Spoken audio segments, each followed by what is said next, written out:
কলিজার টুকরা জীবন সঙ্গিনীকে হাতে ধরে একসাথে জান্নাতের পথে দৌড়াতে চান, তাহলে তাদেরকে দৌড়ানোর মতো সহযোগিতাটাও দিতে হবে।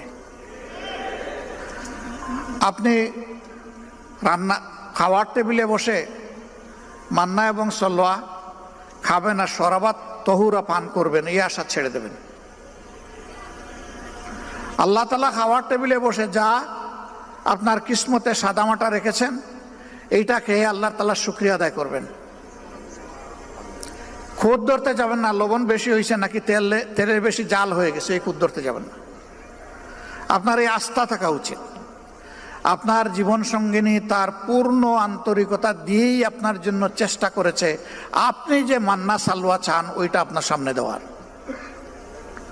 এরপরে মানুষ হিসাবে তার যদি কোনো ঘাটতি হয়ে যায়, অপরের ঘরে তো গিয়ে বলবেনও না, নিজের ঘরে কখনো বলবেন না যে লবণ আর একটু বাড়াইয়া দিও। এটা না বলে বলবেন যে আমি তো লবণ একটু বেশি খাই, আমাকে একটু লবণদানিটা আগাইয়া দাও।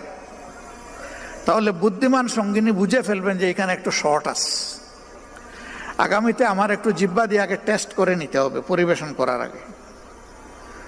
কিন্তু আপনি যদি বলেন যে এত কষ্ট করে বাজার করে এনে দিলাম, কি এইগুলা পাকাইছো, পাংশা জিহ্বায় কিছুই লাগে না, কি করছো এইগুলা, দিলেন তো দিলেন একেবারে কলিজার উপরে একটা মুগরের বাড়ি দিলেন।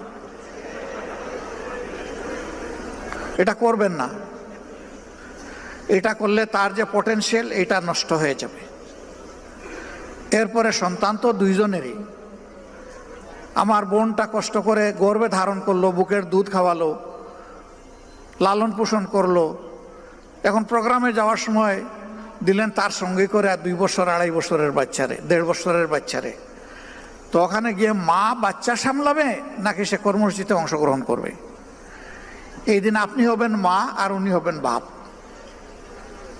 এই অনুভূতি নিয়ে বাচ্চাকে আপনি সামলাবেন, ঘরে থেকে হোক অত